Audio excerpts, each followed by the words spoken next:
countries that's being ceded to the United States is the Philippines together with Cuba and Puerto Rico. However, I'm sure all of us are aware that at that time, our revolutionary forces in the Philippines led by Aguinaldo were already succeeding benefits from the U.S. government.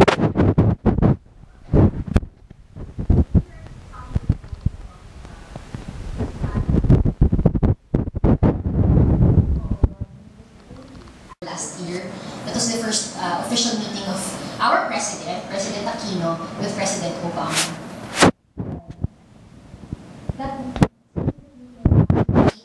leaders meeting of the ASEAN, the Association of Southeast Asian Nations, and the U.S. The U.S. is a dialogue partner of ASEAN.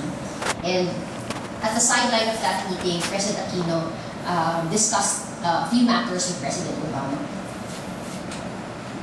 Next, please. This is the signing of a grant, the Millennium Challenge Account grant between the Philippines and Philippine Department of Finance and the Millennium Challenge Corporation. It's classified as a U.S. government corporation. It was the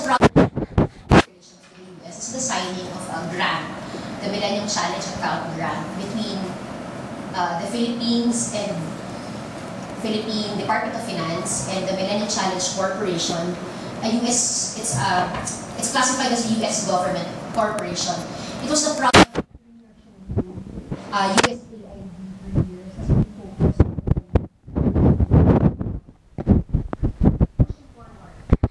the development agenda in Mindanao. The U.S., aside from development aid, the U.S. government is also close to the government MILF peace process. And in fact, years back, a U.S. think tank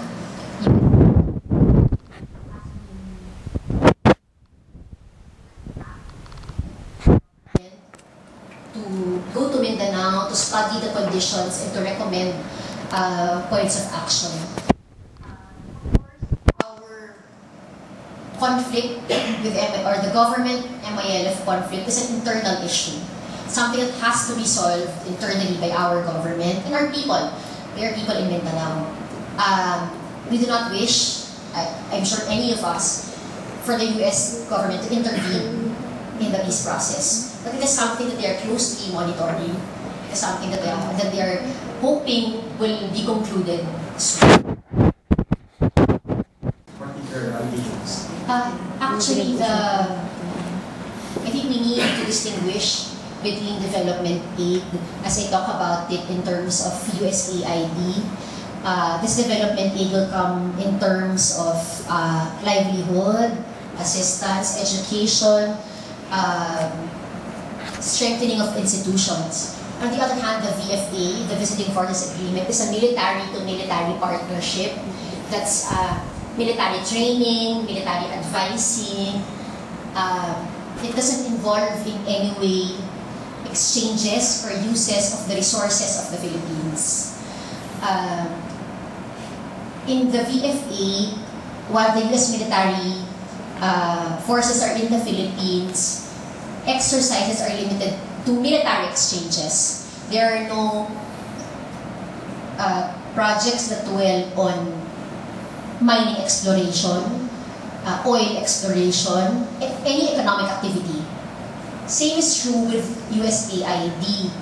While they train, for example, ex-combatants, ex-MNLF combatants to be farmers, to be high-yield value product growers, they do not earn anything from it.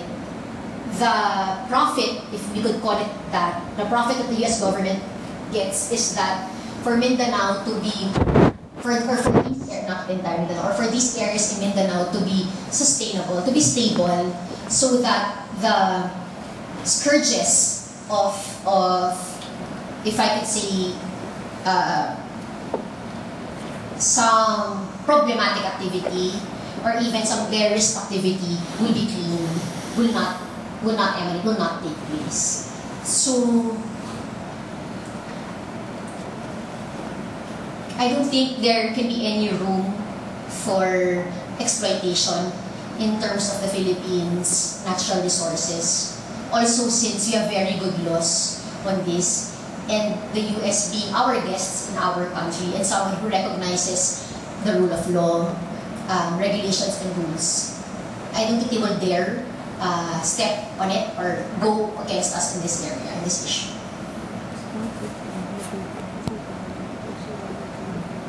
Anything else? That so? NATO! I'm sure you handled it.